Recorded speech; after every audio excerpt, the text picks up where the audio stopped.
Where the rise of role of radicalization. Yes. Hello, everyone. Welcome. We're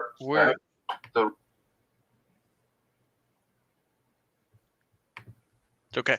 Sorry about that. We're here, back in this rabbit hole once again. Yeah. So when we said we would be doing it last week, I forgot to mention to Clayton that I was going to be out of town last weekend, so that's why we didn't have the episode. My bad. And then I was gonna do something on my own, but I got caught up in playing Enlisted, which is a great game if you like World War II history games that aren't very Call of Duty-ish at all, actually. All right, so let's begin. We jump down the rabbit hole once more. The role of radicalization. Americans in particular typically describe radicalization as some covert operation that happens discreetly in a remote part of the Middle East. However, this narrative is dangerously misleading. Excuse me, I just had dinner, by the way, so if you hear me occasionally burp, that's why, and I will apologize every time. However, this narrative is dangerously misleading and a typically racist.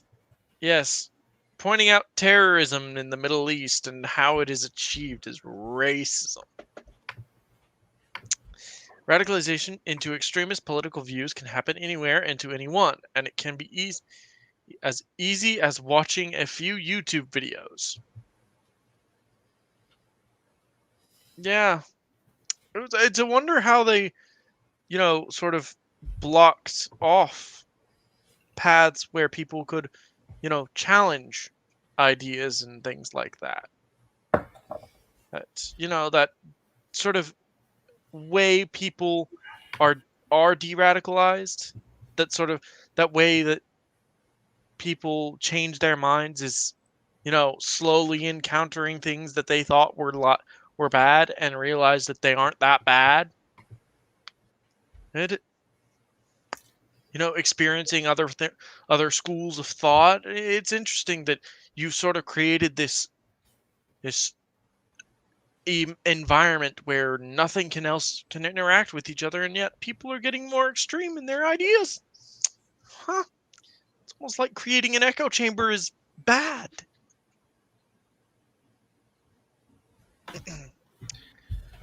The Social Dilemma, a documentary by the Center for Humane Technology. Wow. One second.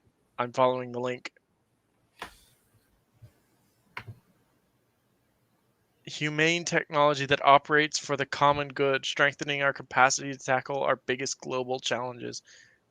Wow. This is just socialist think tank, isn't it? Let's see. Hello, Cyrek. What else does it say?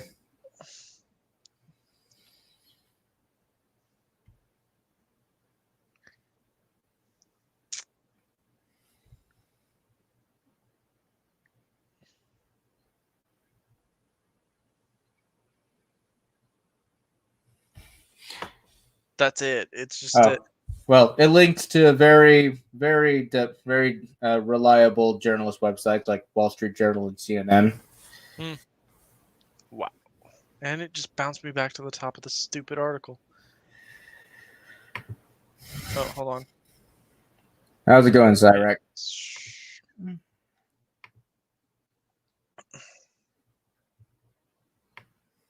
All right. Here we are. Americans in particular, The Social Dilemma, a documentary by the Center for Humane Technology, provides an example of alt-right radicalization wherein a young man becomes imbued with right-wing extremist ideology after being subject to YouTube's algorithm. Oh no, which YouTubers are we talking about?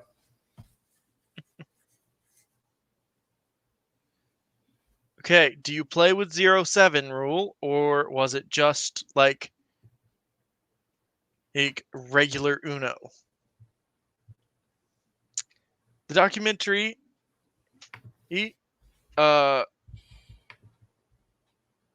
someone. I'm not even gonna try. A former YouTube engineer explains that It worries me that an algorithm that I worked on is actually increasing polarization in society. But from the point of view of watch time, this polarization is extremely efficient at keeping people online. Okay, which side is inciting the polarization? Are you going to say that both sides are doing it, or the side that you're not on? Exactly. People think that the Like, algorithm I is mean, sure, I can. Sorry, I can admit that. Sure, I do think the anti-SJW side is also guilty of inciting the polarization. But I'm pretty sure that these lefty types would look the other way when their side is the one doing it as well. Yeah, exactly, Cyrek. The algorithm that blocks people that blacklists people and only shows you the milk toastiest of takes. Or you only get CNN. People think that the algorithm is designed to give them what they really want, only it's not. The algorithm is actually trying to find new rabbit holes that are very powerful. Well, try to find which rabbit hole is the closest to your interest. What?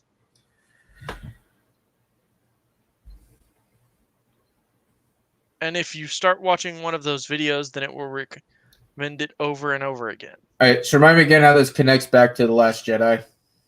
I don't know. I think we'll get there at some point. But currently we're just in the deep mires of YouTube is responsible for the content that others put on there.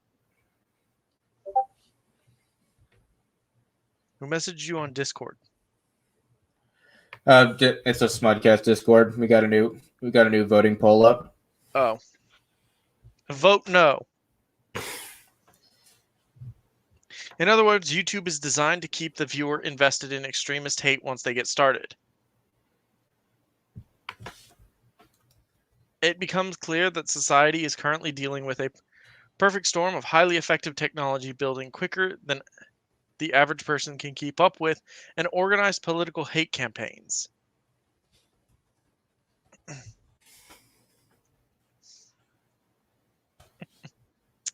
These campaigns have been designed to exploit existing bigotry within society and the lack of education most people still have about the online spaces they spend so much time in.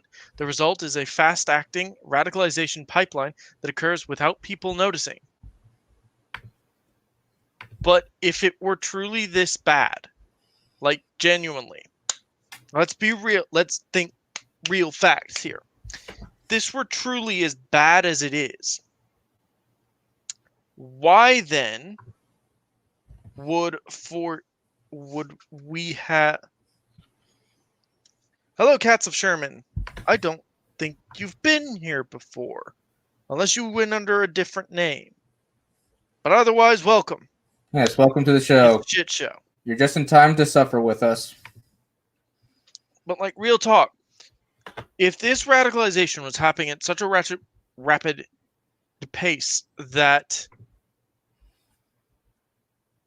it's like at such a rapid pace, it's something we should be concerned about, then wouldn't there be, more evidence of it? Like, I don't know.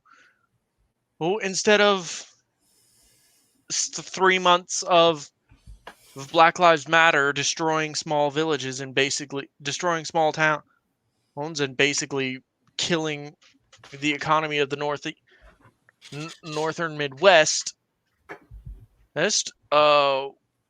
why wouldn't that have been, for example, well, alt-right Nazis just walking through the streets, gunning down whoever they think is evil? If this radicalization was so commonplace, why isn't this sort of supposed quote-unquote right-wing extremist violence happening with more frequency? I realize and understand it probably does happen. But why is it that if that's the case, if this is truly the case, why isn't it happening on a far more commonplace scale.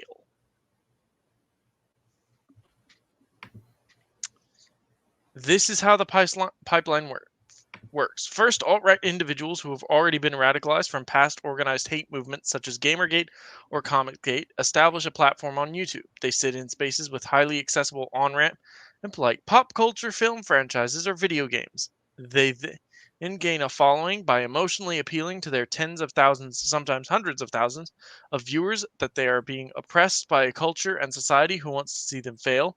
They ignite fear that the viewers are losing their culture to an other. Some YouTubers, including the Quartering, explicitly refer to this as the battle for culture. Okay, but is it wrong though? Are they wrong? Yes. No, I mean, is the Comicsgate side wrong to say that that they're being oppressed by a culture that wants to see them fail? I mean, no, they're not wrong.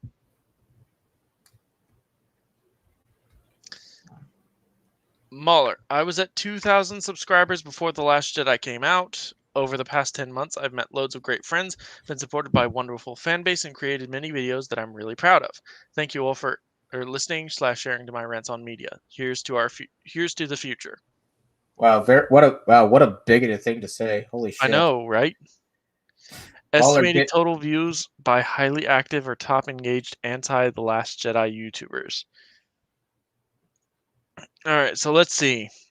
We've got the Quartering. Baffling as to, why he's... I don't understand the Quartering's popularity. I really don't. Like, he's just... It's weird to me. I guess because for an anti-SJW, he's very milquetoast. Yeah, fair enough. Geeks and Gamers, the Critical Drinker.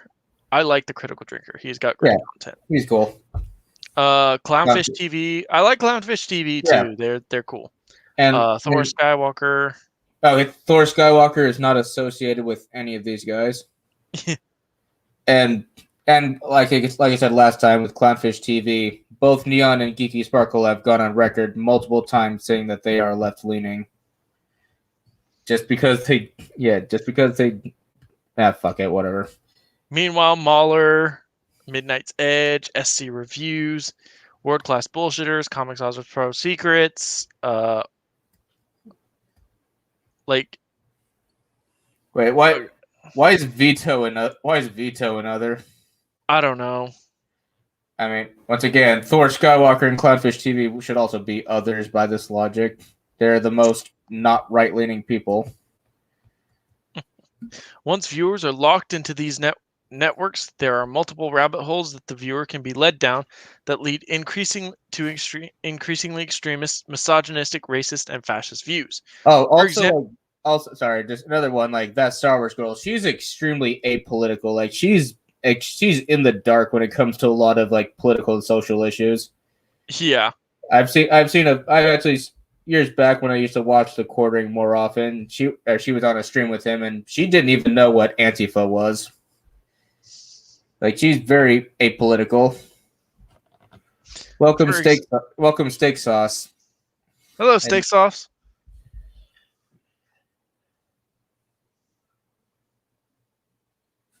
Yeah, exactly. I'd say I know Mahler was Go ahead. I was going to say I think the closest Mahler's been to being political was just probably being one time being on a stream with PSA Sitch and Adam Friended. But that was like one time. But remember, if you disagree with the utopian view of the social justice warriors of Shoggoth here. By the way, for the new people, the author of this article is now called Shoggoth. That will be its name for the remainder of however much longer we have to deal with this. Yeah, Shoggoth's pronouns are it and the beast. Anyway, if you the left has proven this over and over again. If you don't agree with them, if you do not stand behind them, even if you fundamentally don't like lean conservative, or you who just don't agree, if you don't agree with the Republicans, don't like how the left treats itself, well, you're evil because you don't believe in the idealistic utopian vision of a perfect society that these people will like hold. Like the TERFs are basically run at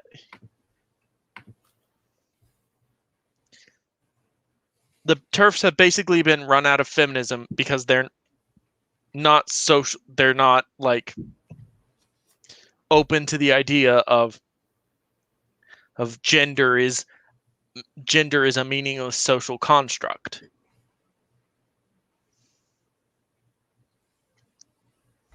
So let's see. For example, watching any Geeks and Gamers video on how white men are being shut out of Hollywood or women are ruining pop culture can easily lead viewers to following the personal account of Geeks and Gamers channel D-Day Cobra. D-Day Cobra's channel is littered with radical right-wing videos that express support for Donald Trump's presidency and Trump's support of the Capitol insurrection. No. They tried for that. To quote the first sin, no matter how many times you say it, a lie will remain a lie. And Lord forbid someone support the sitting president. The horror.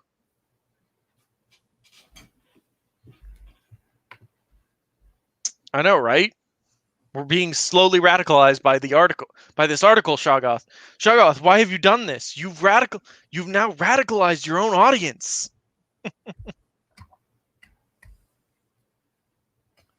Yeah, I know, right? The extreme reaction to Trump was like, bruh, he's not even that bad. Like,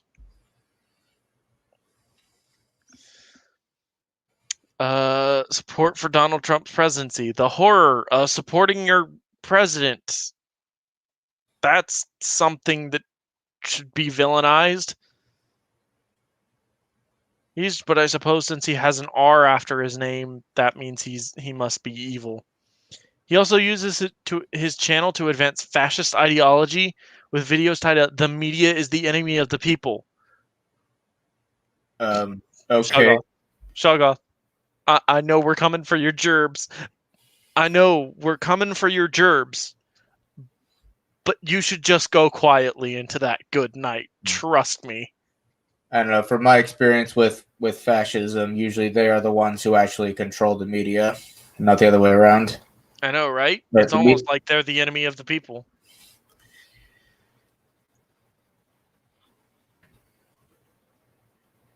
Fair enough. I suppose that's right.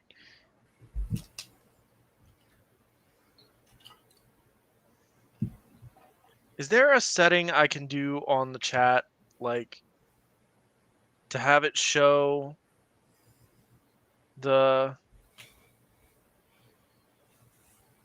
screens, or just show like the new comments? What do you mean? I don't know. Like, I'm having to click on comments so they pop up on the main screen.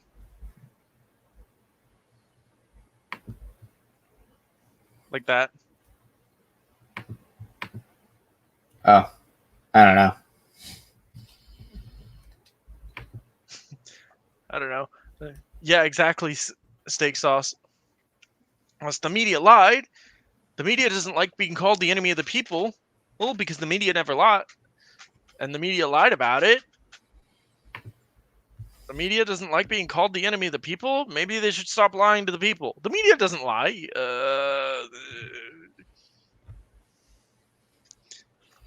But what about all these lies? Fascist. They're scared of Trump. He's the most powerful, popular, and influential person on earth. It's not even close, and that terrifies them. Stay strong. Trump was right. He warned us. in reality, they're not after me, they're after you. I'm just in the way. I mean,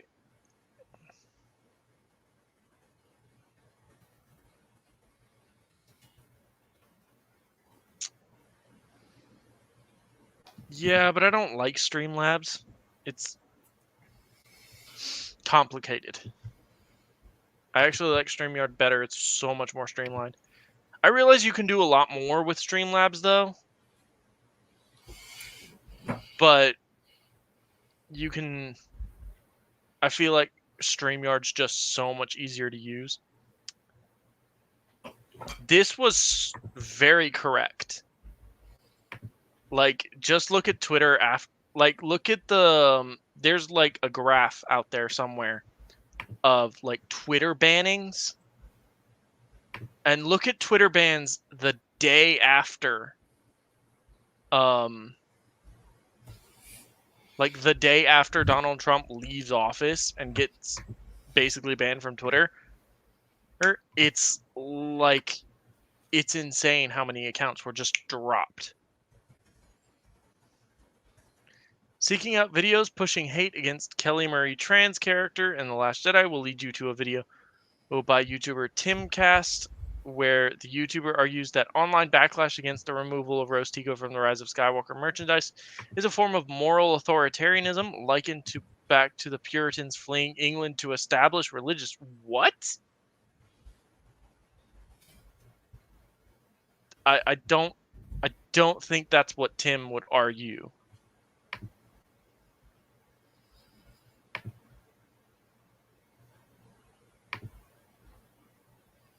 Like, it is... What? I understand you're trying to contextualize an entire argument of a video in like 2 lines. I don't know. These are questions beyond and my pitiful understanding. Oh, hey Clayton. What? You spelled rabbit with 3 B's in the title.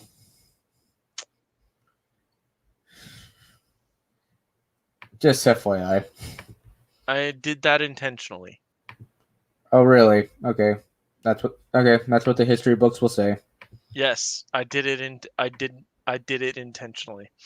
I don't understand, like, what is this supposed to be his argument? What is this? Timcast is not an alt-right Star Wars pop culture channel. It is the YouTube channel of journalist Tim Pool, who has ties directly to Paul Joseph Watson, the horror, the editor of right-wing extremist conspiracy theory site Infowars, who was banned from Facebook for hate speech. What Facebook defines as hate speech is entirely up to whoever decides what Facebook defines as hate speech on that day. Although I believe, like, Paul Joseph Watson has some weird views, which, he's has every right to hold. Yeah, he does. He definitely has a lot of annoying right-wing opinions. Mm-hmm. Anyway, Infowars is responsible for pushing damaging conspiracy theories that led to the election of Donald Trump, including coordinating it with designated hate group the Oath Keepers to organize the Capitol insurrection. Gotta love how they're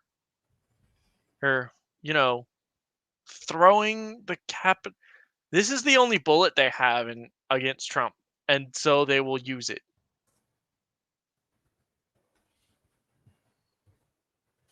And that's why I was so upset it happened.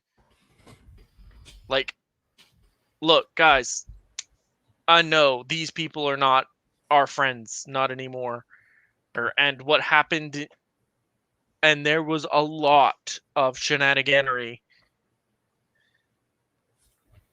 There was a lot of shenaniganery in the perfectly fair and honest election of President Joe Biden. But if nobody had done anything on that day, if they'd have just gone home after the ballots were cast and after Biden was elected, the media would have had nothing. And it would have made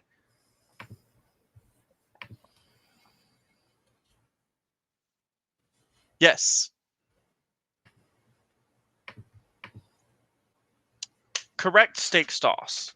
But remember, this is a conspiracy theory. It doesn't have to make sense. It only has to connect the dots it only has to reach out to connect the dots.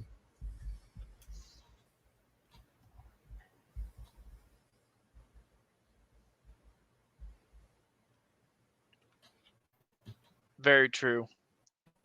But like if on the day of the Capitol riots, if everybody had just gone home right after the rally, the media would have had nothing. The normies would have seen a large group of protesters that supported Donald Trump, who they've been told is some sort of evil Satan, and seen those supporters go home and accept the result. And the media would have had nothing. And the Biden administration would have looked like paranoid idiots. Like, we could have done irreparable damage to the Biden administration. Not that he's not doing it himself, to be fair. But if what had happened that day just hadn't had happened. But we cannot change the past. We can only learn from it. Tim Pool is very much not an alt-right figure. In fact, I would say he's the furthest thing from alt-right you can get without actually becoming Antifa. Like, the man is honest to a fault and holds his opinions on his sleeve. If you ask him about something, he'll give it to you, whether or not he right or left wing. It doesn't matter. In another example of how easy it is to be radicalized in spaces leading to hateful sentiment against the Last Jedi. Wait. Okay, so we're back to the Last Jedi. Videos from comic artist Pro Secrets often have plugs for 12 Rules for Life by Jordan Peterson. Peterson, who has been called a custodian of the patriarchy by the New York Times. Oh no! The New York Times said it, therefore it's true.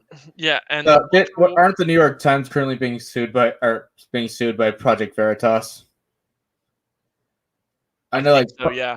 Yeah, I know Veritas is suing one of these journalist groups. But Cyrek, that's not real socialism. Sargon actually broke this down really well, I think, the other day on his podcast. Which, if you're not listening to Lotus Eaters or not watching their clips, go watch them. They're great. But basically, because socialism and communism are abstract ideals, not actual systems of government, which is why I refer to them as more religions than anything else. Because they're abstract and utopian, you can never actually achieve them in real life because whenever the system fails, it's clearly the fault of something external or internal that wasn't practiced correctly. So because the utopia failed, and because the utopia is itself abstract, you can't ever have real socialism or real communism because it didn't achieve its end goal, which is utopia. Okay, and so let's say The Guardian calls Jordan Peterson the culture wars Weapon X. So I mean Jordan Peterson's Wolverine. I thought Weapon X was Wolverine's kid. No, that's X-23. She's his gender bent clone. The Guardian is a psychology professor from the University of Toronto. He's perhaps best known for claiming that progressive politics, including transgender rights and the hashtag #MeToo movement, will lead society to Stalinism. Well, let's recap, shall we? The transgender rights has honestly degraded the rights of women.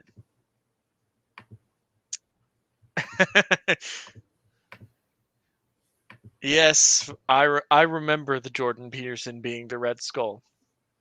But let's just take an example. Let's take a road. So we've got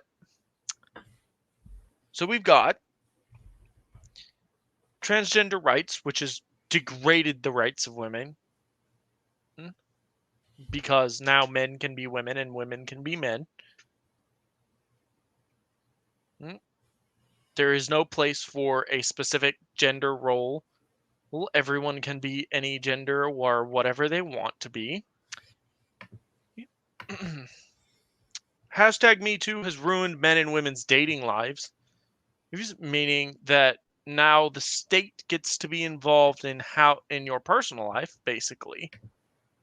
Like you have, like, because people are afraid to be Me Too'd, they won't, step out of line. So that's another form of control.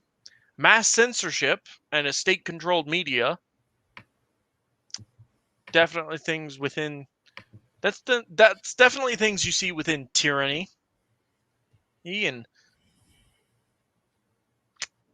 So yeah, I'd say progressive politics is definitely leading us down the road to something akin to Stalinism. Although it will be far worse and far more bloody, because you know what? These identity politicians, at the end of the day, are going to have to eat each other. Once the conservatives are gone and like they have their perfect leftist utopia, suddenly that identity politicking is going to turn on itself. And the inevitable conclusion is a society where no one lives anymore. Because essentially you will have to, the way it will go is there will be the leftist revolution. They will throw out anyone that identifies as a Republican, anyone that speaks out against them or disagrees with their ideas. And they will get rid of them. Whether by means of social pressure, whether by means of just removing them from society as a whole, imprisonment or execution, they will get rid of them all. And once those are gone, now we have to focus on then these desperate groups which were drawn together by this one singular goal of these people are oppressing us, now have to turn on each other and say, who is the oppressor now? Because we are in power, and so it will begin that the transgender group will be more powerful, will be oppressed by the non-transgenders. And so the cycle will begin again and again and again and again and again and again until nobody is left, or at least a very small group of people are left. It will be horrific, it will be bloody, and it will not leave anything left of a society to be built off of. Because the people that will be left at the end of that bloodbath, and it will be an endless bloodbath,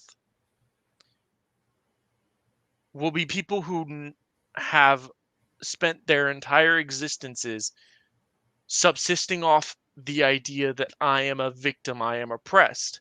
They will not be able to create anything.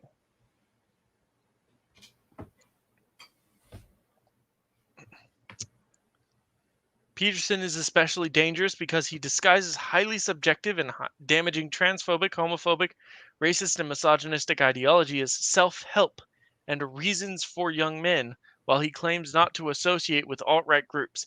He has many fans in those spaces, including Gavin McInnes, founder of far-right militia group, the Proud Boys. Okay, so... Yeah, again... Okay, let's just say... Okay, I don't know how much... I don't know too much about the Proud Boys, but let's just say, for the sake of argument, that they are indeed a far-right, white supremacist militia. They are right-wing Antifa. Let's just say that for the sake of this argument. So what? Some people just have fucked up fans. You can't You can't control what all your fans do. Yeah, exactly. But further, I find it very hard. I would find it very hard to convince someone else that Jordan Peterson is right wing. Because, I can just look up the clip of him literally stopping an interview because he was so emotionally distraught about talking about young men killing themselves. The guy literally stopped an interview because the topic of young boys and suicide came up, and he you can see him break down and start to get emotional about it. I find that I would find it hard to say, well, that guy's just a Nazi, because he has empathy. I guess having empathy for another human being is just a sign you're a conservative radical now. There are more paths into this designated hate group than through Peterson. Many anti-The Last Jedi YouTubers cite a blog called Disney Star Wars is dumb. The blog is run by an unknown person under the pseudonym Ikathy Becca. It's Itchy. Oh, Ichibaka? Yeah, it looked like, I think that's looks like one of Chewbacca's family members from the holiday special. I think it is.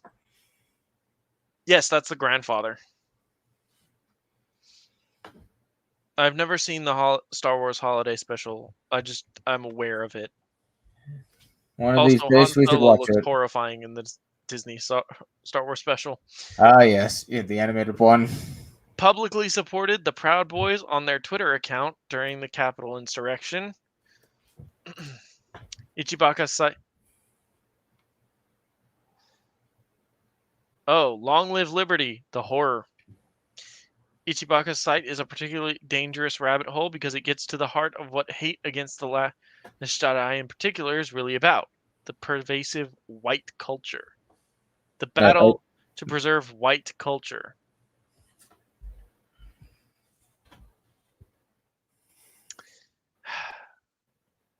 In one article, Ichibaka lays out a step-by-step guide written in communication with comics artists, pro secrets, and YouTubers, world-class bullshitters about the phases of Geekergate.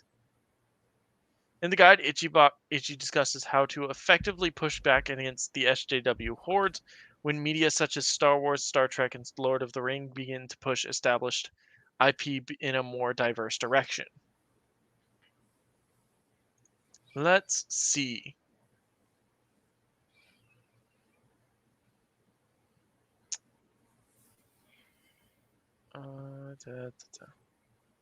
SJW criticism. A popular IP is criticized by SJWs for racist, sexist, misogynistic, homophobic, smattering of other things. It will often manifest in media articles or academic papers which push false narratives. This fate can take place over the course of years or even decades.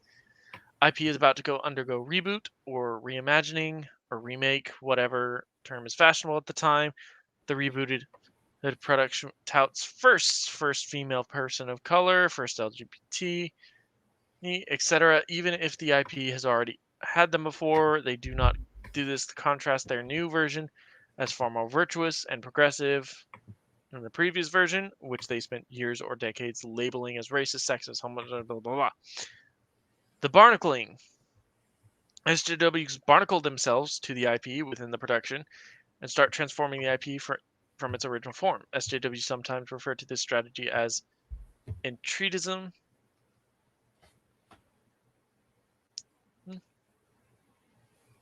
Entryism, I guess. Production staff make claims that longtime customers will stay with the IP no matter what changes are. SJWs outside of the production barnacle themselves to the customer base, start lecturing longtime customers. Shill media SJWs write articles pontificating about how diversity is good business, and touting diversity first, without regard to the fact that the IP may have already have been diverse for years or decades. Consumer criticism. Longtime consumers of the IP voice legitimate criticism of the new direction. SJW response to consumer criticism: dismissing and ignoring the backlash, suppressing the backlash, Backlash intensifies. Hate hoaxes, false flags, cloned accounts. Escalation of attacks. Next, IP failures, damsel in distress. A female member of the production, it could also be a member of the LGBT community, is granted victim status over a fishy event in order to deflect from the failures of the IP and shame critical customers into silence. Damsel in distress is used as a political pawn both by SJWs inside the IP and SJWs outside of the IP. Desperate pleas for community management. White Knights in the social media call for creative authorities to smack down backlash. Answering the call. Celebrity and creative cast and crew, SJWs inside of the IP, answer social media's call. Make public statements about admonishing critical customers. Typically over false accusations. The final push. IP bleeding. IP starts to hemorrhage money as long as customers begin abandon the IP in droves. Customer base obliteration. The customer base is utterly destroyed, leaving behind only a small handful of SJWs who don't make any purchases. The end. The new incarnation of the IP comes to an end. Since the majority of the customer base has abandoned it, there's no more controversy or discussion about it. It's over. The best case scenario is that the original IP is largely forgotten with the exception of a few diehards who still carry the torch. Worst case scenario is that the new incarnation of the IP overwrites the original, and the original IP is forgotten altogether and overshadowed by the new incarnation and all future media mentions. Migration. The SJW is primarily interested in popular IPs that have a large audience, which can serve as a vehicle to spread their political message as widely as possible. Therefore, the remaining SJWs jump ship from the decimated IP to devour a new IP that is popular and undergoing transitional phase that they can barnacle themselves to through entryism. Rebirth. The process begins again. The newly targeted IP, if normal creators have jumped ship from the targeted IP and start fresh in their own endeavors, SJWs will chase them down on the internet and in real life to endlessly harass them and for it to destroy their ability to make in that new effort a success. The new effort will be maligned with the help of SJW legacy media.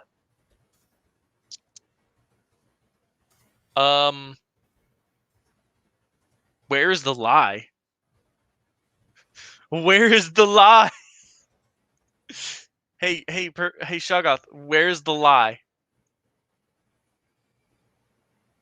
Gotta find our place again. Where's the lie, Shoggoth?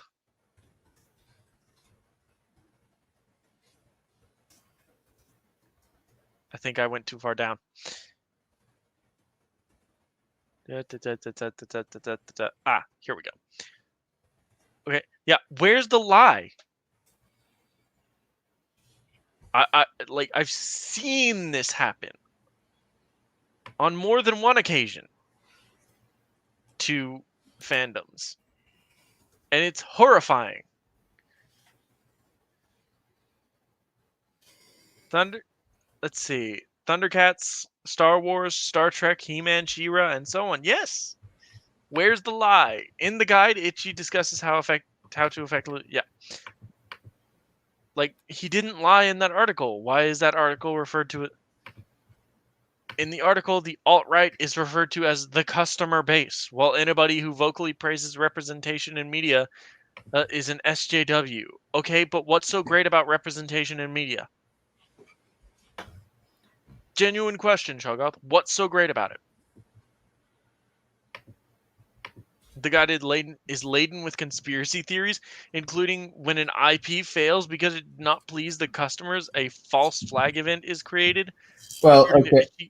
I guess to be fair, like the idea behind it, I guess the idea behind SJWs and their push for diversity is that they want everybody to have a voice, everybody to be represented, even if most people don't give a shit.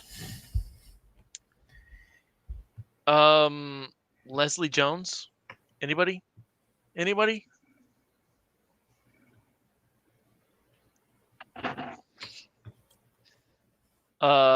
Kelly Marie Tran, in fact, was this damsel in distress. I don't even think she signed up to be one either.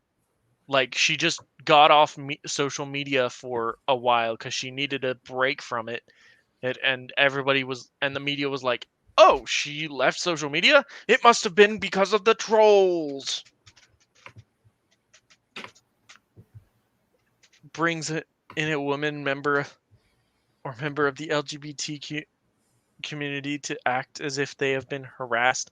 According to the Star Wars alt-right YouTubers and bloggers, example of this includes racist harassment against Kelly Marie Tran and Leslie Jones, which they claim never happened. I mean, I'm sure it happened, but but uh both of these people are actresses. Well, Leslie Jones is an actress.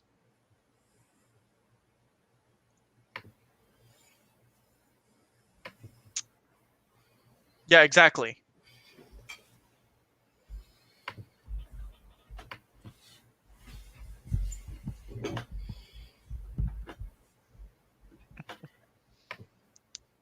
The guide concludes that the push for representation in media is a conspiracy that is meant to destroy franchises. Once a franchise has failed because it did not listen to the customers, and keep the franchise away from the influence of women and gay people and people of color, the SJWs move on to the next franchise and repeat the process until every IP has been bled dry.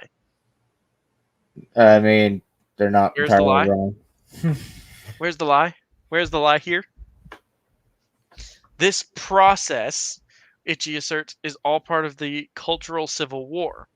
The article then goes on to list countermeasures, including contacting shareholders, contacting merchandise management, boycotting and starting boycotts, encouraging inside leaking of information about the IP, pitting creatives and celebrities against each other and against fans, and monetizing hate.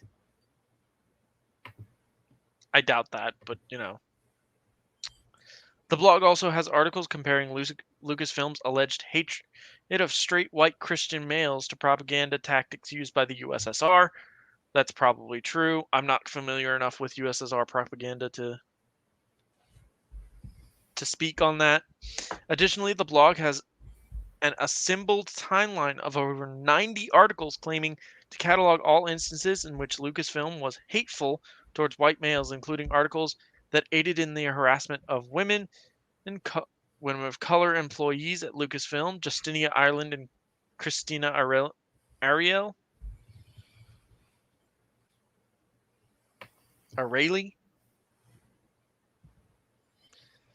The hate found within this blog and its mission to protect culture of true customers of the IP echoes thoughts of Michael Thompson, Paul Kersey, within the pages of VDare. Well, I mean, it's possible that both of them are just alt-right trolls.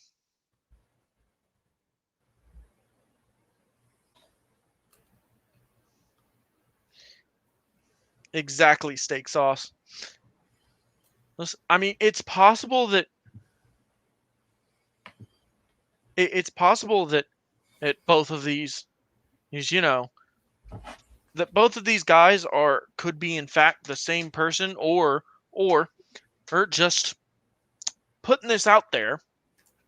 Have this human thing we have. It's called basic pattern recognition. I mean, but don't listen to me. I'm an alt-right Yahtzee. I listen to Sargon of Akkad. I like Jordan Peterson. I'm clearly so radical, despite being fabulously gay.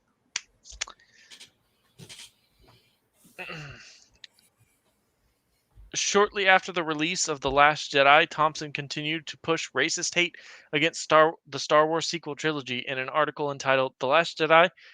Are whites getting the message that Disney doesn't want them? Thompson writes, the left dominates the culture, but it does not yet completely control it. Hence, for example, the war on Christmas resistance, Gamergate, and, of course, the election of Donald J. Trump. Now, Star Wars Episode 8, The Last Jedi, released in mid-December to a resounding applause from the mainstream media reviewers, is tanking, well behind the 2015 Star Wars movie, The Force Awakens. It may not be a broader wall, but it is. It may not be a border wall, but it is something.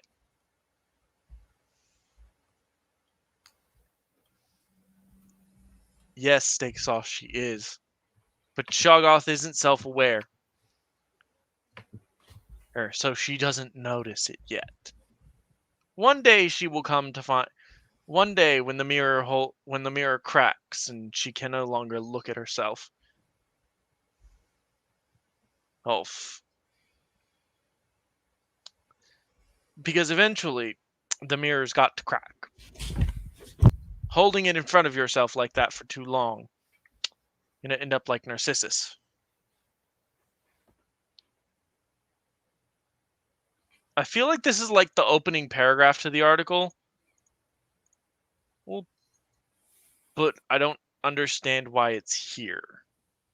Thompson here implies that The Last Jedi not making as much money as The Force Awakens is proof to be of the successful backlash against the film, which he establishes as whites keeping white culture safe from the invasion of the left. Thompson continues, as the cultural war changed to being overtly anti-white, so the good guys of Star Wars became more diverse and non-white. Indeed, the multicultural, diverse band of seemingly social justice space warriors, a pink-haired Laura Dern assuming full control of the resistance forces, is perhaps a gratuitous embodiment of the left in 2017. I mean, he's not wrong. Yeah. Occupying a galaxy far, far away was clearly the primary selling point to MSN reviewers. One of the last to understand the new racial hierarchy is Luke Skywalker himself, the actor Mark Hamill. He has very publicly denounced the new direction, saying, I fundamentally disagree with virtually everything that you decided about my character. Obviously, Hamill does not understand the blonde, blue-eyed Jedi Knight that he portrayed on film is unacceptable in our more tolerant, SJW-approved world. The fact that Americans seem to be tuning out and rejecting this message is cause for hope. Oh God, a man that disagrees with you shared his opinions. The horror. In other words, as diversity moves into pinnacles of Western culture like Star Wars, there's white supremacists like Thompson believe that its intention is to destroy the dominance in culture held by white people. Diversity in media establishes what Thompson refers to as the new racial hierarchy. The hate pushed against the film is a way of reclaiming and maintaining the traditional racial hierarchy. Thompson identifies anybody who believes in maintaining white culture as Americans, much like Ichibaka calls alt-right fans crusading against the supposed hatred of white Christian male customers. Wow. So, two people that one of whom we don't know his political views and one of whom may or may not be an alt-right Yahtzee, because, it's entirely possible that Thompson isn't alt-right or a white supremacist. He's just, not leftist.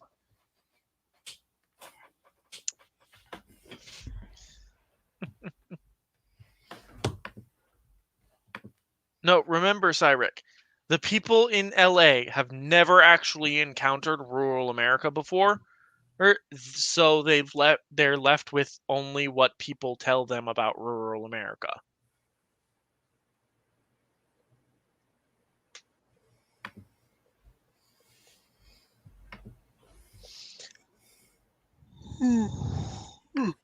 Excuse me. Like, if these people actually encountered a ranch hand, they'd probably piss themselves.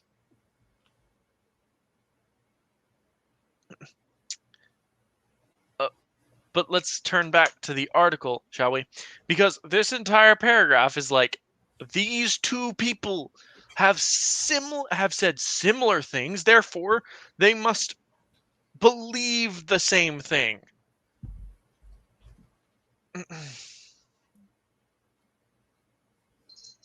Yeah, exactly. Precisely, steak sauce. It follows. The left assigns you a motive. You are that. The left assigns you a label. You are that label, therefore you can be nothing else. You can hold no other opinion. You hold the opinions and beliefs of that label. For example, a leftist may label me gay. I don't necessarily agree with that label, but but because of my sexuality, I am a member of the LGBT community, and therefore I hold all their beliefs and act that way.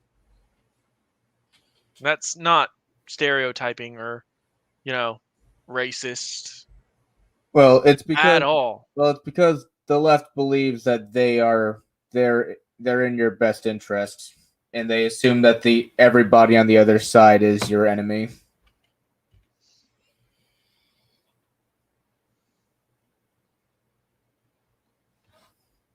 Child, you need to move. I'm putting the chair down and I don't want to crush you. Is your cat messing with you again? No, he's underneath my office chair and I'm sitting like leaning back in it so the front two legs are off the ground. Come here. Yeah, gotcha. Come here. Say hi to the people. Stop chewing on my arm and say hi to the people.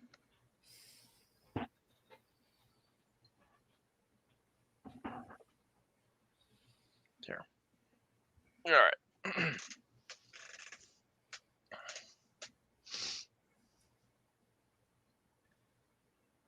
This is why we must take these people seriously. Underneath almost every angry YouTuber who could be dismissed as a troll or a disgruntled nerd, there's a powerful system of hate and oppression that resides at the core of the most racist institutions in the United States.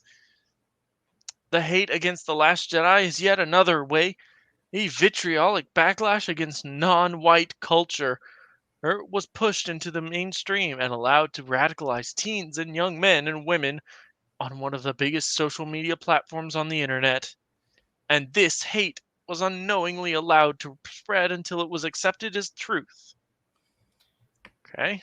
Right. So Charlottesville happened before the Charlottesville incident happened before The Last Jedi came out, right? Yes. That's probably that and maybe the Capitol riots are the very worst that the right has ever gotten. Yes. Okay. Okay. So I'm kind of paying half attention since I'm kind of doing other things. So as this person tried to make the claim that the backlash of the Last Jedi led to the Capitol riots. I think eventually she'll get to that point, but right now she's focused on how YouTube encourages hate. Yeah, just imagine that, like people in the people who the protesters who went inside the Capitol, they just start writing on the walls, "My Snoke theory is better than yours," or some shit like that. Yeah. Holdo was wrong. Poe was right. So how did a small concentrated group on YouTube become representative of the entire population? Whoever saw The Last Jedi? They didn't?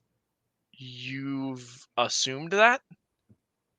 There are several ways this happened, and they all include 1. An alarming media culture that puts profit over facts. True. 2. The use of socks, bots, and super users. What? 3. Hashtags and boycotts. Yeah, because those worked. And 4. A lack of education about how to navigate online spaces, especially those under political attack. Remember, we need to educate the young people. They need to be indoctrinated. Like, this is why the left and this is why communism, you'll find communism, socialism always targets young people. College age and lower always are targeted by these people because they have to indoctrinate them. They have to pull them in. They have to lock them in. before they're really like able to start thinking for themselves. Because once that happens, they begin to question the ideas presented to them. So if they're indoctrinated from like a very young age to believe certain things, they'll believe those things most of their lives.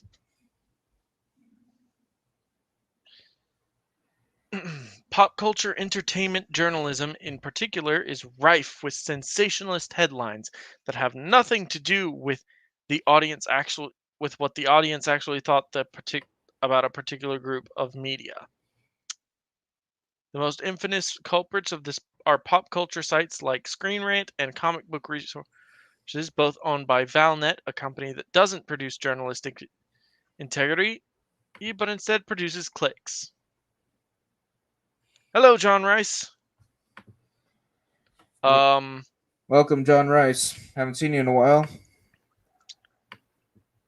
Vox, BuzzFeed. What was the other one? The one that shut down? Want to shut down? Yeah, Gawker. That's another one. That's the one that got shut down.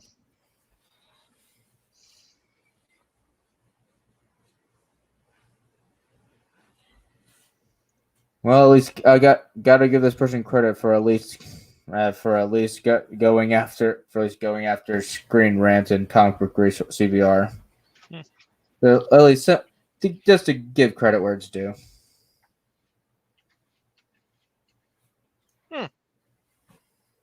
Good for you, John Rice.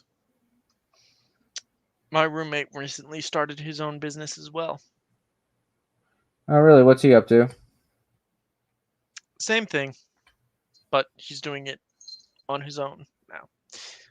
Respectable outlets for pop culture journalism are seemingly changing their strategies to keep up with the damage companies like Valnet have done to the industry. For example, coverage on the season finale of WandaVision from the Washington Post and the Hollywood Reporter gave time to the disappointment from very online packets of fans who were upset their theories were not included in the finale.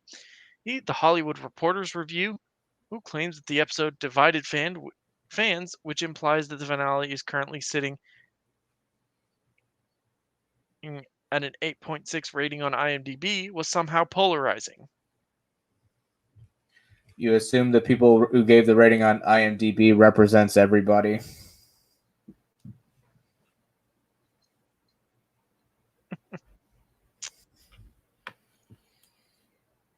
Agreed. Also, like, why is it bad to find something? Why one of the things Shoggoth keeps bringing up is this idea of polarization, how it's a bad thing, and really I don't understand it. Like, because something is polarizing or divides a fan base or people don't like something on the outset doesn't mean it's bad. Like, that's not it's not a bad thing to be polarizing. And I think that's a fundamental problem this Shoggoth has with her ideas, is because she's been told if something causes controversy or causes problems, that it must be from an exterior source instead of, well, people just didn't like the finale. You were just up in arms today. Here. Jesus.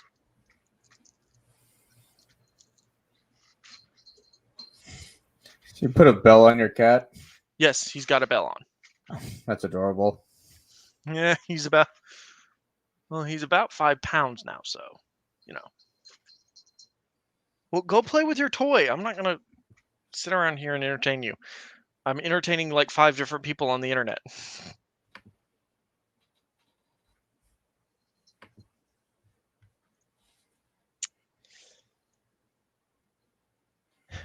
I probably will at some point. I just need to get off my lazy ass and do it. It's Irek.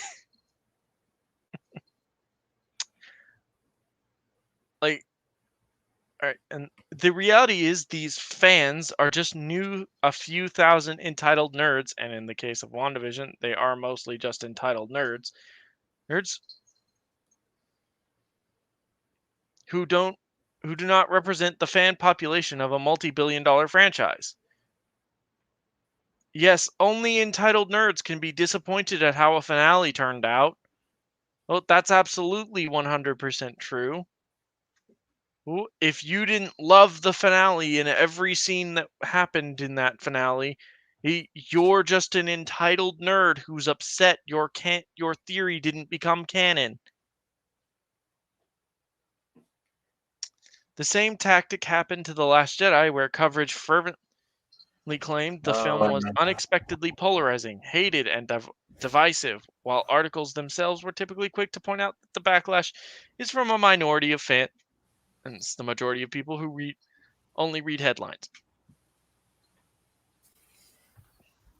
That's very true.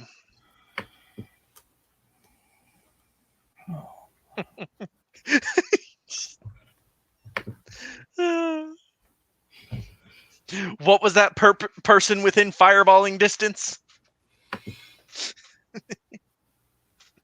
In October 2018, several publications reported that 50% of the hate against The Last Jedi was the result of Russian trolls. Yeah, put some big emphasis on the quotation marks. Russian trolls. So Russia, in some sort of bid to gain world power, decided, hey, we're gonna tank reviews on The Last Jedi. That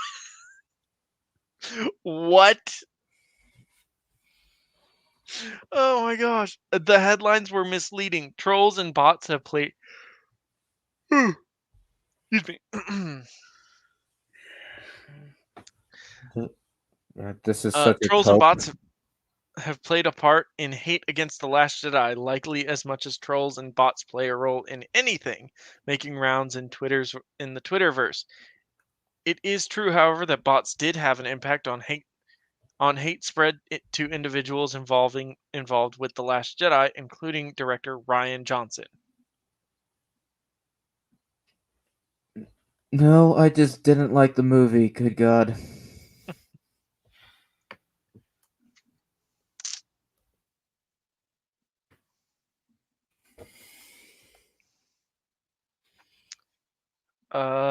Then in that case,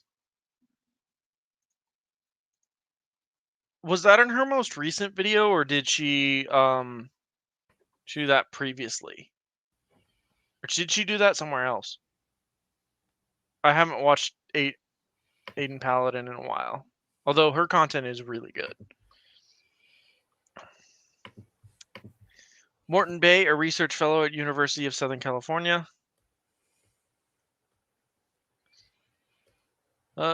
analyzed replies to tweets by Johnson. Bay concluded that 50% of the negative tweets for Johnson were bots, trolls, or sock puppets that were likely used for political purposes. Citation, please. Yeah, I agree.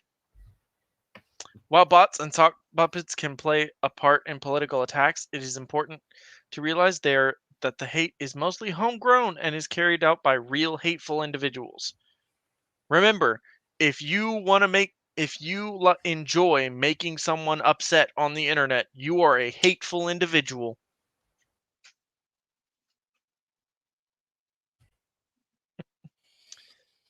In a study by University of Rochester, Professor Bethany Lacina, whatever, and an analyst for tweets from Star Wars fans concluded that conversation about Star Wars fans on Twitter was increasingly abusive and harmful when talking about marginalized groups. She concludes that this hate mostly came from real people and not from bots. Okay, what kind of hateful things? Dan Murrell, a your popular YouTube channel, Honest Trailer, noted on Twitter that he's never seen a response like the response he got in their Honest Trailer for The Last Jedi. He mentions that over 1,500 comments were flagged for being aggressive or abusive. These comments were likely real people. Okay. After 5+ years of working on Honest Trailers, I've never seen any response like we've gotten to the last Jedi trailer. Not just disliking the film, but the hatred some of them have. I just want to find some of these folks and show them how big the world is. There's so much more.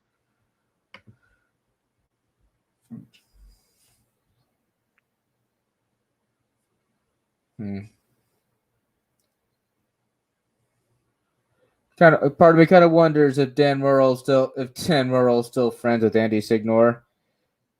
So do you know about the whole Screen Junkies controversy? No. Okay, so I think Andy Signor, I believe he was the founder of the channel, the creator of Honest Trailers. He had a few sexual harassment allegations pressed against him back in late 2017. So he got kicked off Honest Trailers, and I guess Dan Murrell took the reins from there.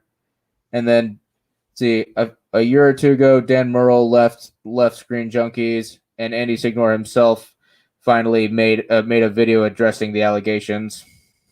And Signor has already started made his new channel. He seems to be doing fine. He's chatted with these Fandom Minutes YouTubers a few times.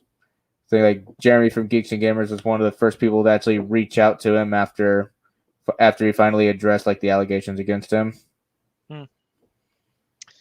Another popular method for how hate is made to look bigger than it actually is the use of hashtag and boycotts. These tags are usually pushed by a small but dedicated group of users. For example, a hashtag going around Twitter after the release of The Last Jedi was hashtag Last Jedi Awful. Well, it was used to express negative opinions about the film, God forbid, and the tag is featured in one of the top tweets mentioning The Last Jedi in December 2017 and November 2018. Hashtag Last Jedi Awful.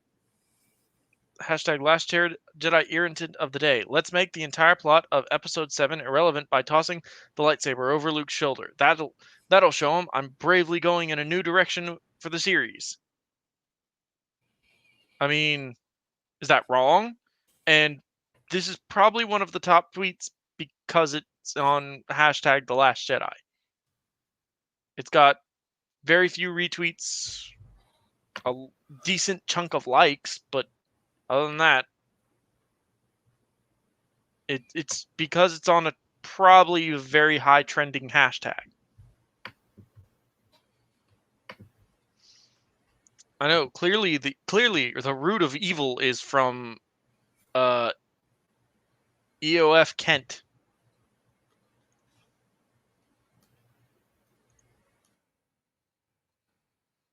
Is this doxing?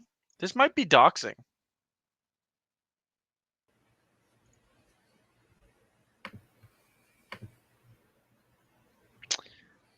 However, the tag itself was not popular.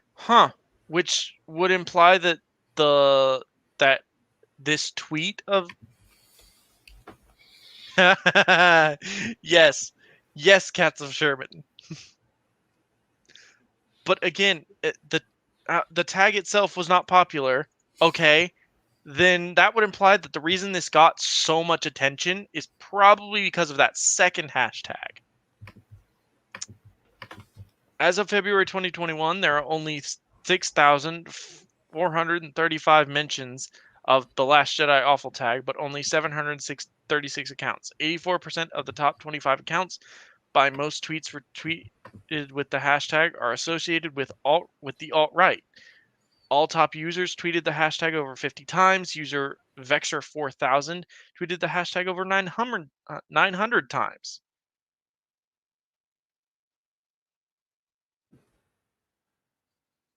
Okay?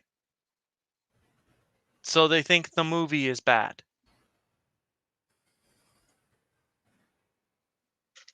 Oh my gosh, they think a movie is bad. Like, this is what she's freaking out about, by the way.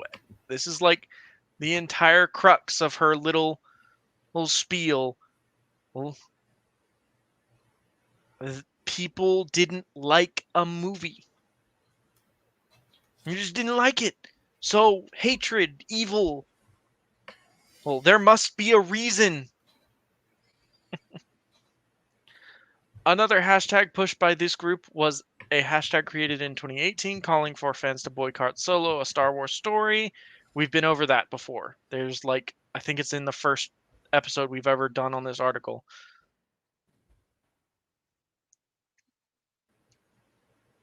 Hashtag campaigns have no real impact on the box office, but they can impact the narrative. Esquire reports out in 2018 article after the release of Solo, Disney completely refocused its future plans. While it would be a stretch to imagine that Trolls directly affected the direction of a multi-billion-dollar franchise, there's no denying that the executives at Disney have taken note of this narrative. No, I highly doubt that. Mostly because they probably saw Solo story bomb and we're like, oh well, we should probably figure out why. Hey, they saw them and they sort of realized, oh, it's her fault. And sort of started pushing Kathleen Kennedy out. It's why she had to do that thing like last year or right before The Rise of Skywalker. I don't remember, but the film's bad, so who cares? Solo being a trilogy. Yeah, I actually think I remember hearing about that. Yeah, probably a good thing they didn't go through with that. Mm-hmm. But like the executives probably saw that Solo was didn't do very well in the box office either, and concluded that yeah, it's probably something we did. You know, the many reshoots, the splitting of directors due to creative differences, like Kathleen Kennedy's mismanagement of the Solo is almost 100%, I would say, the reason that people just didn't go and see it. Yeah, I met. On top of the I'm sorry. Go continued ahead. bashing of fans, like Ryan Johnson and Kathleen Kennedy, and I think several of the cast were like not kind to the fans. So, you know, Yeah, if Solo had kept going, if Solo did have like a full trilogy, I imagine it would have just continuously fucked up the canon even more. mm-hmm. So since the movie introduced it shows Darth Maul in the movie, which as we know, or if anybody been paying attention to the canon, Darth Maul dies at the end of Rebels, like he's like dead for good this time. So it makes me wonder if they would have, if the Solo trilogy was a thing, would they have just completely ignored that?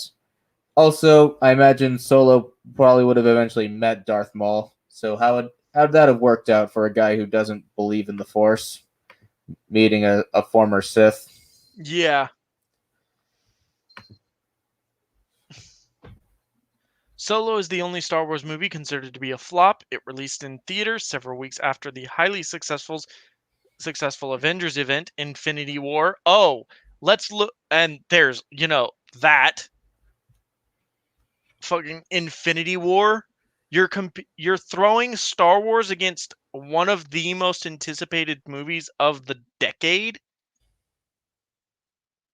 Like, I'm sorry, that was just poor planning on their part.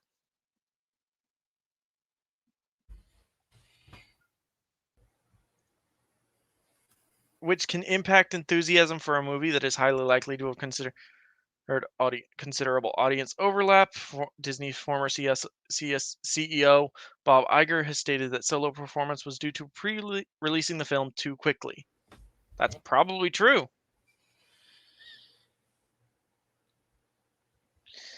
Most important factors like Harrison Ford playing the iconic character and an origin story about a character who was in his prime in the 70s and 80s, wasn't necessarily appealing to new fans who had been brought in by the sequel trilogy. New people brought in by the sequel trilogy. There's no one like that. I'm sure there are, but you know.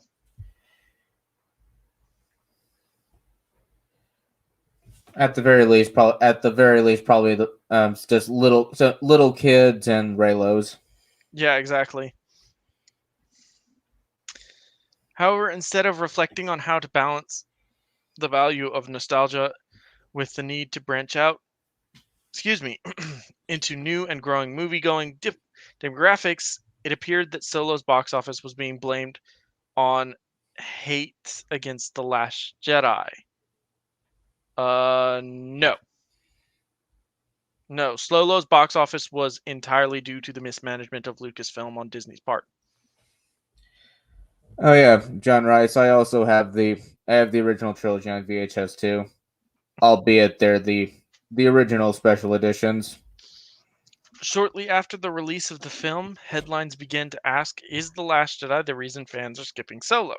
These articles reported on Ron Howard's Twitter activity, where he retweeted and interacted with several tweets suggesting that the bad result of Solo was due to the hate of The Last Jedi. This narrative was likely impacted by Twitter users seeing the boycott Solo hashtag campaign. All right. Thanks for all the great tweets. Glad you're enjoying Solo, a Star Wars story, and seeing it in theaters very gratifying. I know a lot of people are still upset about The Last Jedi, but this movie is separate with a great group of people. I judged the movie solely on what this movie had to offer. It was greatly impressed. A lot of fun. Okay. Ruining so many theories on why Solo hasn't been doing so well at the box office. I'd say sad to say some Star Wars fans are snubbing Solo because they're still upset over The Last Jedi. Like, okay, so what? People didn't like the movie, so they didn't go see the next one. The horror.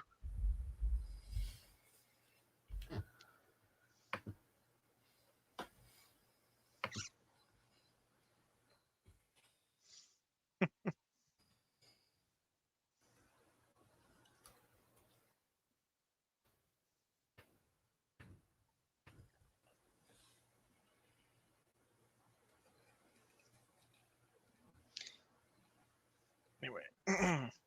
The idea that Disney's bottom line was now being severely impacted by The Last Jedi, a hate was also spread by influential reactionary right-wing and alt-right accounts. In the top tweets mentioning The Last Jedi in 2018, few tweets are about Solo's box office result. D-Day Cobra on his since suspended account tweeted, why Solo failed. Number 1, The Last Jedi. Yes. Number 2, Lucasfilm's blind denial of TLJ backlash. Yes. Lucasfilm's attack on the fans. 100% yes. Yes. Ryan Johnson is an asshole. Yep. 100% yes. 5. Kathleen Kennedy. Yes. It's number 6. Identity politics. Absolutely. Nobody wanting this film was a reason, but it's the least relevant reason.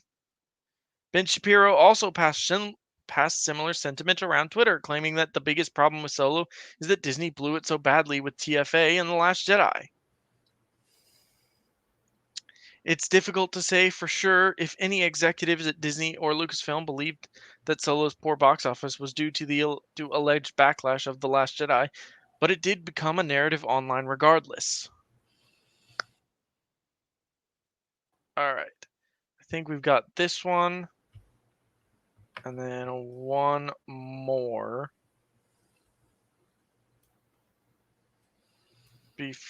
No, we've got quite a bit more. Okay. Yeah, we might have to do one more video to wrap this all up. Yeah. How much farther you want to go today? Let's do this lack of education down to actually we could probably just do the lack of education and then start with general cost of hate. Okay. Should be good. All right, because lack of education doesn't seem to be the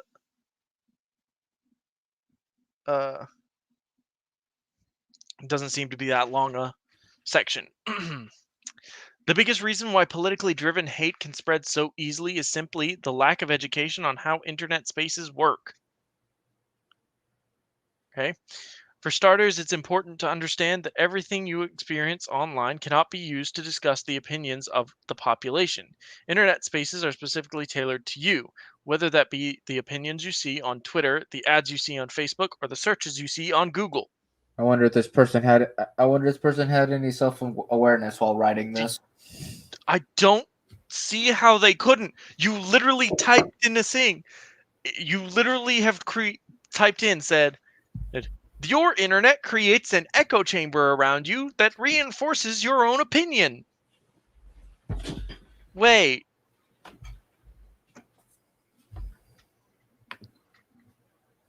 Come on, Shoggoth. You're like right there. The solution isn't just in front of you, it's in your fucking hand. I can see it.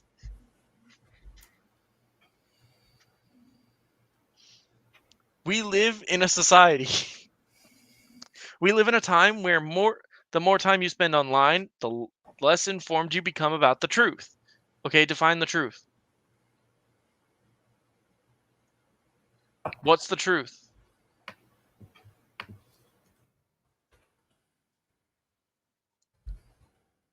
No, really. What's the truth? Is the truth this entire conspiracy thread? Is the truth like what is the truth? Well, let's see where this link takes us. Let's see here. Study: U.S. adults who mostly rely on social media for news are less informed, exposed to more conspiracies. I guess it depends on the individual and where you are on social media.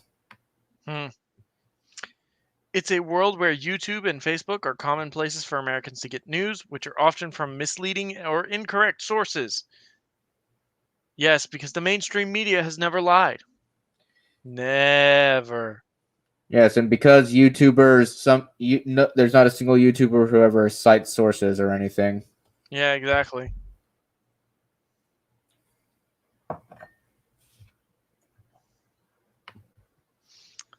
Not understanding the tight control around online spaces can make it easier for organized groups to manipulate the narrative. Review bombing or mass downvoting are two common examples. Okay, I mean, people express their opinions. okay, The horror. Okay, this almost sounds like manipulating the narrative in of itself. Oh boy, mass downvoting. Alt-right groups often organize on YouTube to downvote videos that are a threat to their political agenda. For example, in April 2020, people in alt-right conspiracy communities attacked an ad for the Microsoft HoloLens, an augmented reality headset. The ad featured the artist Maria Abramovic and her experience utilizing AR tech to bring her art to life. When the ad caught the attention of conspiracy networks who believed Ambrovic to be a Satanist connected to politicians who drink children's blood, in popular QAnon conspiracies, the ad was bombed with 24,000 dislikes. That sounds completely made up. That does sound completely made up, but I'm not familiar enough with what QAnon believes. Although apparently if you do drink like children's blood, you'll stay young longer.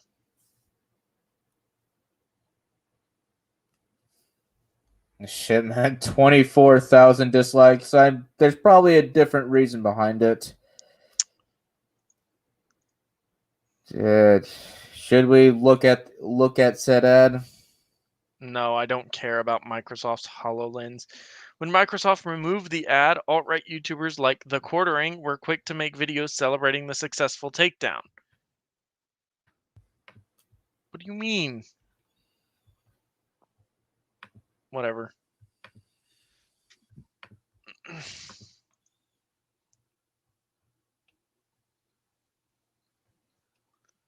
Oh, right. Learn to code. Deep dive into Star Wars The High Republic, bringing younger Yoda to life. Well, that's just because people don't like the High Republic. It hasn't produced anything of like worth. Yeah, and even then, for that video, it's like what, slightly over half, like half of what the likes are. I mean, it's In many 6,000 ways, likes Star versus. Wars inspired or Justice. What? Justice Sapia? Our Star Wars stories? Probably just sounds like just cringy feminist crap. Yeah, people downvote that shit. I mean, it's not like it's even exclusively some kind of anti SJW thing. If a YouTuber's just, if people post like really bad shit, yeah, it's gonna receive backlash. Mass downvoting tends to target women of color. For example, in February of this year, alt-right racists mass downvoted videos. It was in a Black Creativity in STEM Oh, playlist gee, on I wonder YouTube. why. Oh, yeah, because one of those black identity politics crap. Like, yeah, no shit, people are gonna give dislikes to that. The mass downvoting affected several creators that month, especially those who ended up on YouTube's homepage. Because yeah, people don't care about this identity politics crap. This tactic has been used in Star Wars fandom as well to downvote videos from women of color and trans people of color that have been uploaded to the official Star Wars channel. So what? Do they leave the white trans people alone or something? Yeah, that's a good question. Do they leave the white trans people alone? Further, where's your citation for this?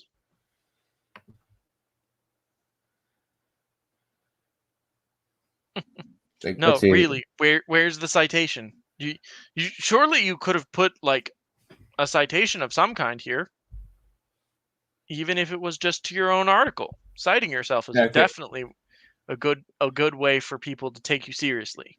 okay. So the goal of this downvoting is to either increase harassment against the people in the video or to get the video removed entirely. I think it's more like the dislike is more just these people saying, "Kiss my ass, I hate this." Yeah, I agree with that.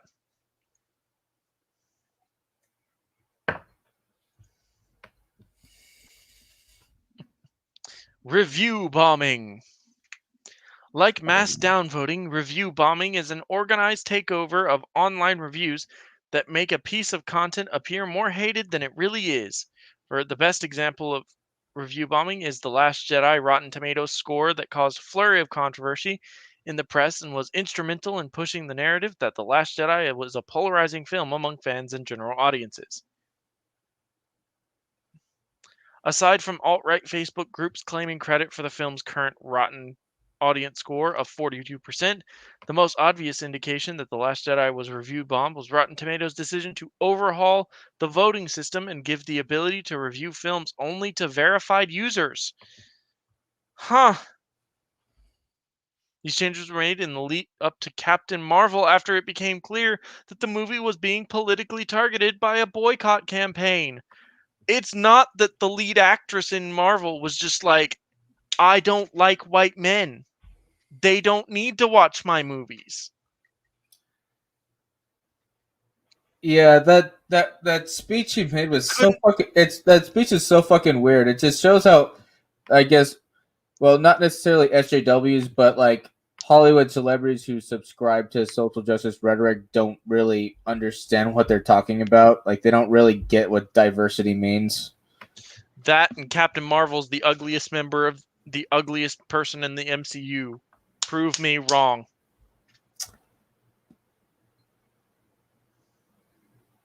I'm trying to. I'm I waiting. can't.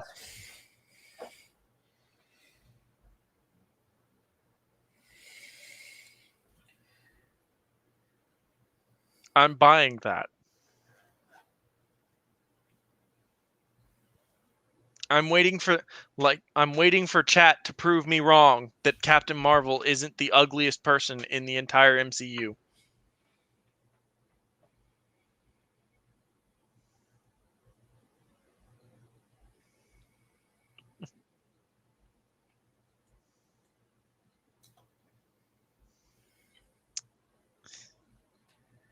Aside from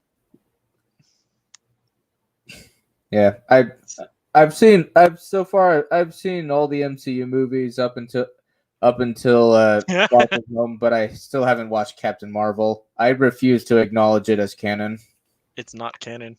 It creates plot holes revolving around Shield, and I fucking refuse to acknowledge that Nick Fury lost his eye to a cat.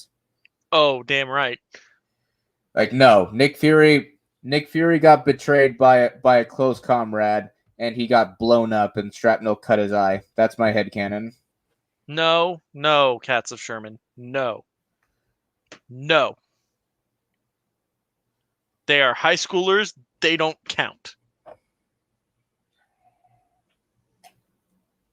Although the fat one is like up there. Ned.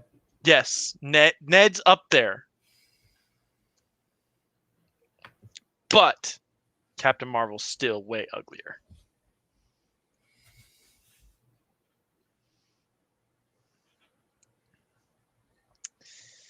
Other ways hate can spread. Finally, hate and radicalization can spread just by simply retweeting accounts associated with alt-right spaces or posting videos from alt-right spaces without realizing it. Wow. Oh my god. Okay. So by this one argument, you can never be clean. You're never pure. Or how dare you? Like, straight up. All right, so that's a good point, Cyrek. Ned, and so Ned is actually like Miles Morales' friend in the comics, right? Because I know that I know Miles Morales also has a fat Asian friend. That's a thing I've kind of been hearing, that the MCU Peter Parker is kind of, in a way, he's Miles Morales, that he goes to a private school, has a fat Asian friend. Like, that's all Miles Morales is doing, whereas Peter Parker would actually went to a regular high school, and his best friend would have been like Harry Osborn or someone like that.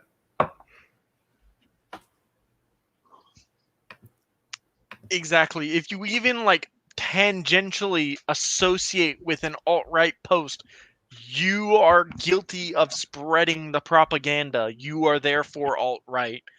You can never be pure. Beg on your knees for absolution. Oh, by the way, I'm playing through Far Cry 5 right now. I just killed John Seed. It saddens me, because John Seed was the only eye candy in the entirety of the game. No one passes the purity test except for Very the true. person running the test. Yeah, exactly. No one is pure enough. I'm the only virtuous one.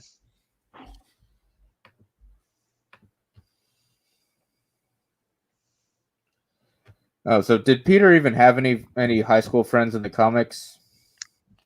I'm asking Cyrek. I don't know. I do not know. For example, in December 2020, Star Wars actor Mark Hamill unknowingly linked a video by Echo Base Network, an alt-right YouTube account. In the tweet, Hamill referred to the YouTubers as, as well as similar alt-right YouTubers who were exuberant over the return of Luke Skywalker in the Mandalorian second season, true fans. The host of Echo Base Network was on his Parler account the month before Hamill's tweet, spreading dangerous conspiracy theories that the United States election had been rigged. I mean, excuse me, I was coughing.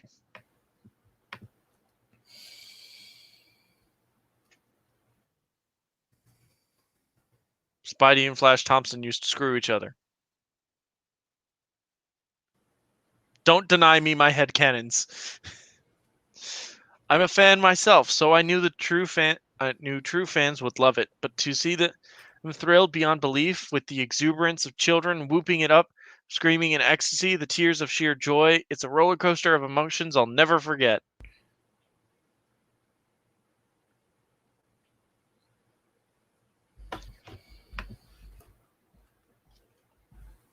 I don't know.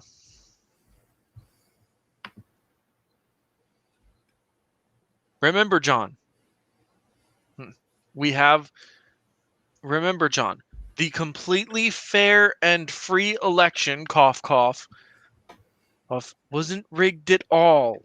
It was completely fair and free. There is no evidence of any untoward action being taken by any sort of party or anything like that. And remember, if you think that, you must disavow. I guess, steak sauce.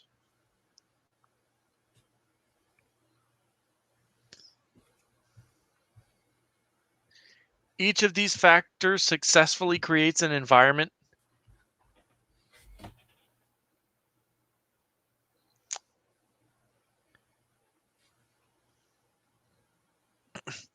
Yeah, I've had it for a while now.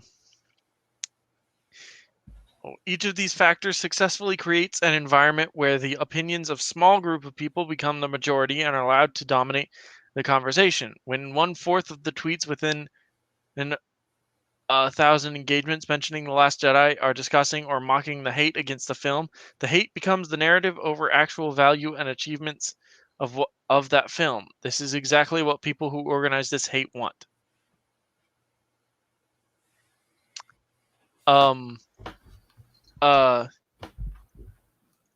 This entire paragraph is like proof that SJWs don't have the majority in any conversation. That's hilarious.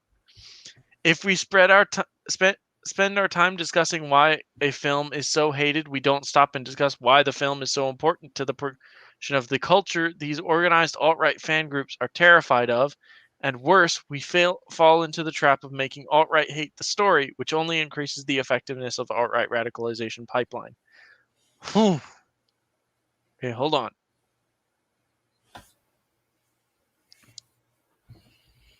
But the film was constantly praised for being like, you go girl, female empowerment, blah and blah. Like, that's something that was always praised. It's always at the forefront because that's all you can ever talk about, Shoggoth.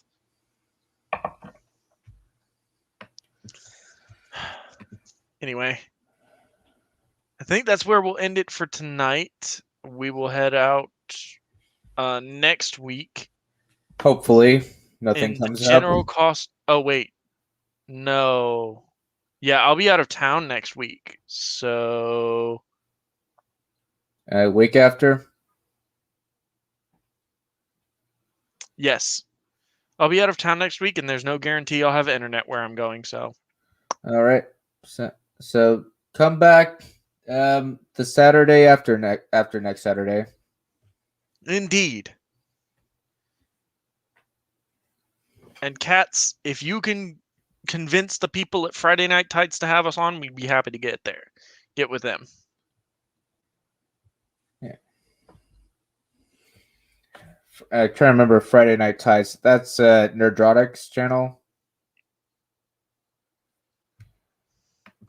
You have a good night, guys. Well, good night.